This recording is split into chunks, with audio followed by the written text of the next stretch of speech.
All right, we're here with Kutztown University head coach Jim Clements, receivers Jerry Tapp, Mason McElroy, and our defensive tackle Ryan Myers.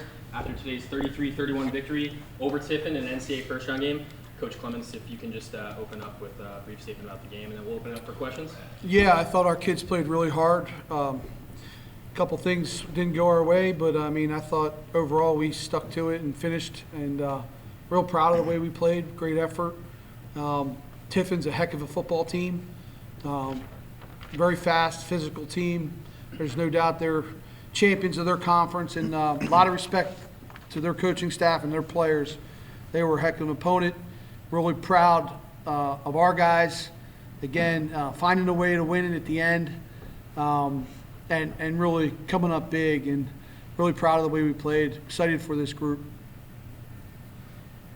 Jim, I saw you kind of shaking your head when you looked at those stats. What caught your eye there? Well, we got to run the ball better. They held us to under, 75 yards rushing. We usually don't fare well when we don't rush the ball over 100 yards, but we passed the ball really well today. These guys made some really great plays.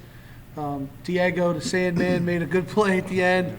JP had a heck of a game. Colin did what he needed to do. I thought our offensive line did a great job protecting Colin. They were a good, formidable front. But again, we got to run the ball better, and we got to do a better job against the run. Jaquan Hardy's a heck of a player that they have, and we held them to 149 yards. And after watching them on film, I probably would have taken that and been okay with it. They're a really good football team. But again, proud of these guys.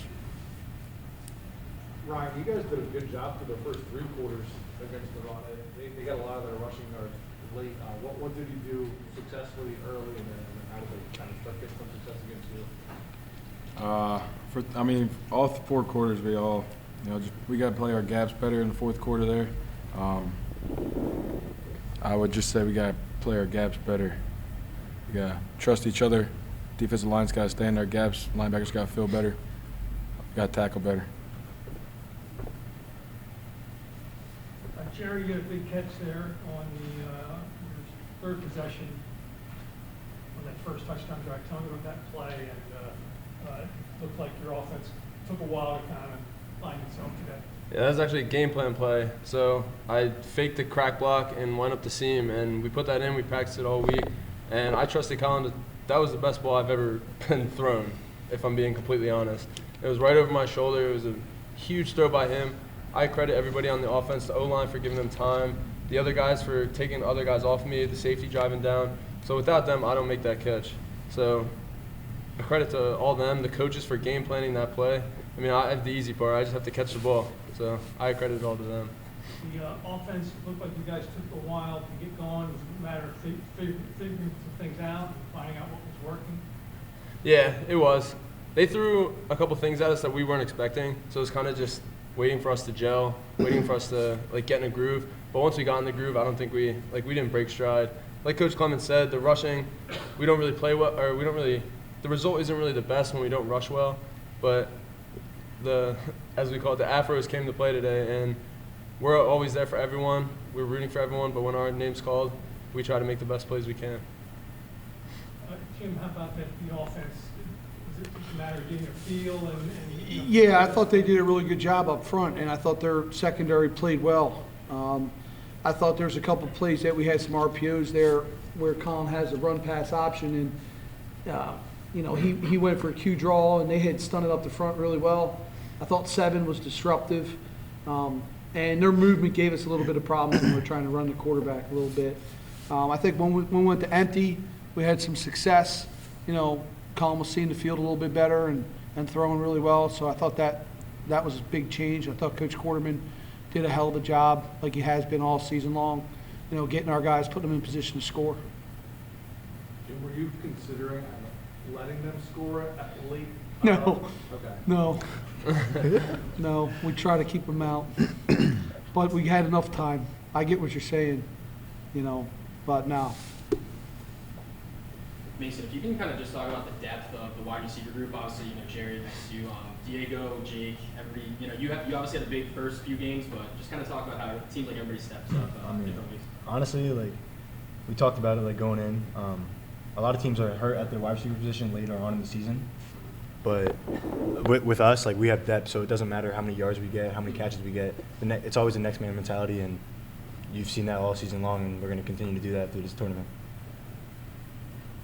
Mason, talk about going to the second round. You guys lost in this round last year. Now you're taking another step. What does that mean to you and to this program? A lot. Correct me if I'm wrong, I don't believe we've ever been to the second round. So, I mean, this is a huge stepping point for the program, but we don't want to let these seniors down, especially at home, because we'll be at home next week. So we just want to we were heartbroken last week, but we'll put that aside and keep moving forward, try to get some more trophies at the end of the day, yeah. Ryan, talk about how it was, for a defensive unit, especially as the line, just, staying in front of, like Coach said, not only their running back, but their quarterbacks team to, have athletic legs out there. Yeah, they were super slippery out there, but like I said before, we just got to get better at tackling this week. Tackling took a big hit, especially in the second half. They got away with a couple things. But we just got to drive through our tackles, and that's it. Jim, what's it mean to you and the program to make that next step? Oh, it's awesome. I'm just happy for our kids, especially our seniors. Colin, Ab, Matt, Justin, JP.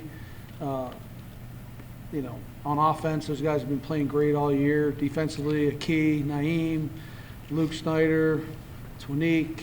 We've got a really good group, so I'm proud to. And we played well today. This was a big play offense. They were, when you watch them on film, it was just big play after big play. And they had some drops in the first half, and they got by us a couple times. And it's kind of one of those things like, guys, we gotta tighten down a little bit. And I think we only maybe gave up one real big X play in the run game. And then we were making big plays in the passing game. We had a bunch of, if you look at the longs, 45, 54, 43, 37.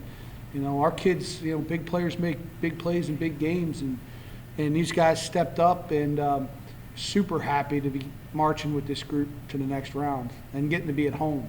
Exciting. All right. Come back. Yeah, so, obviously, it's a very impressive win. On offense, I thought you guys handled all their different looks well. They looked like they were trying to disguise what they were doing at 3/4 times. But my question is more so for Mason. It takes a tough guy to kind of go in on those wide receiver screens, but even tougher to sit there and pump return and not call fair catch once. So I want to know what your mentality is there. That's your dad. Honestly, we're going to watch the film, and the special team coaches like Coach Kettner, Coach Clemens, they're not going to be happy with me, but I was just itching to make a play, and sometimes, when you do that, you risk yourself, and I risked myself, and I should have fair caught the ball, I'm not going to lie to you, but I was trying to make a play, and I'll do better next time. Awesome. All right, guys, that'll wrap up our press conference with Kutztown. Coach, Jerry, Mason, Ryan, thank you guys. Thanks. From Tiffin University after today's 33-31 Kutztown victory in an NCAA first-round game. Chris, if you can just kind of open up with a few brief statements, and then we'll open it up for any questions for you. Yeah, obviously hats off to Kutztown. I thought their coaching staff did a tremendous job. I thought their kids played really, really hard, just like we knew they would. It's a program that's very proud, and you can tell that they play with that type of tradition. And so we saw this as a great opportunity to come in here and play this game, and it certainly was that. I thought we got off to a little bit of a slow start. I think the atmosphere of the game, was kind of something for us to get used to, and you can tell for them they were able to kind of get up to speed a little bit quicker than we were. But at the end of the day, it came down to one more play, and unfortunately it was Kutztown that made that play. I just would like to say that I'm so proud of my team, so proud of my players. I tell them all the time how much I love them, and it's so true. We've got a really special group of men that I have the opportunity to coach. Some of them are seniors, and I'm very sorry that their journey has to end, but it's got to end at some point. And so hopefully the lessons that they have learned in their time at TU and throughout the game of football will carry them into much success as they get deeper into their careers. So, no, I thought it was a heck of a game. I was obviously very very impressed with Kutztown and wish them well as they move on. All right, we'll open up for any questions for Chris. You talk about that we're really impressed with your quarterback. You talk about the way he just extends plays. Yeah. Yeah, no, I thought Nick's a terrific player, and he's a terrific kid. You know, again, we got off to a little bit of a slow start. I don't think we were in rhythm throwing the football early, and you saw about the beginning of the second half, we kind of started to find a little bit more comfort level in terms of what we were seeing and how we were processing things at his spot. But he's such a competitor. You know, I always say it's, you know, everyone says, oh, it's a great play call on third down. I'm like, no, the play call is him running around and making a play. We're just putting him in that position to do that. And so I've been very proud of him. He has grown in my 1 year here immensely as a leader. He is a special, special dude.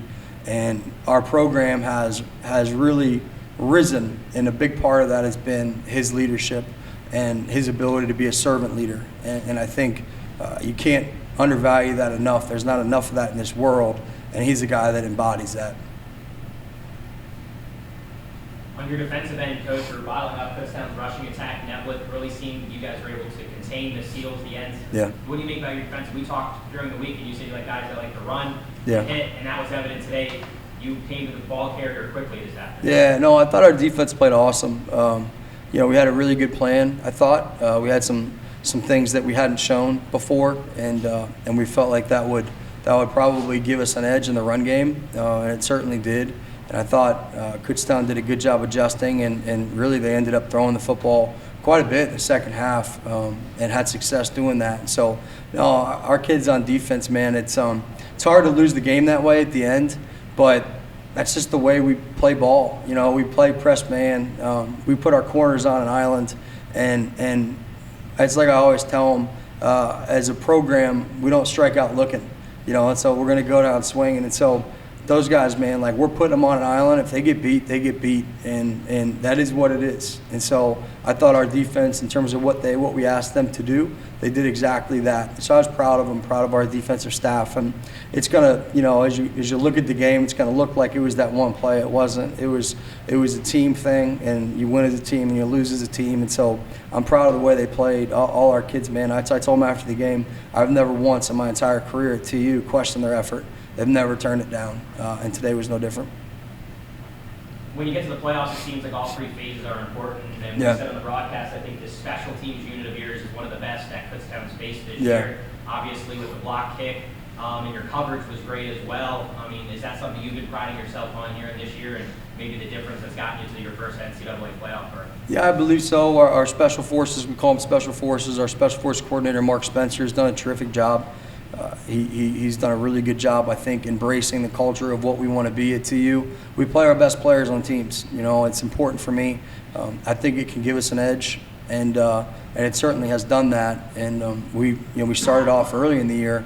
We weren't kicking field goals very well, and we were struggling with it. And actually, one of our backup quarterbacks became our field goal kicker, and so proud of him and the way he's been resilient throughout the year, and he made a big field goal, which was really cool to see. That's the beauty of like college athletics. You come into the game and you come into the season having no idea that you're going to be the field goal kicker, and week 3 you're the field goal kicker, and he killed it. And so, but no, our special forces I think did a really good job today, as they have done all year, and moving forward we'll pride ourselves on that for sure. All right, that'll wrap up our press conference with Tiffin. Coach Reiser, Thank you. Thank you again. Thanks, guys. Thanks, coach. Thank you.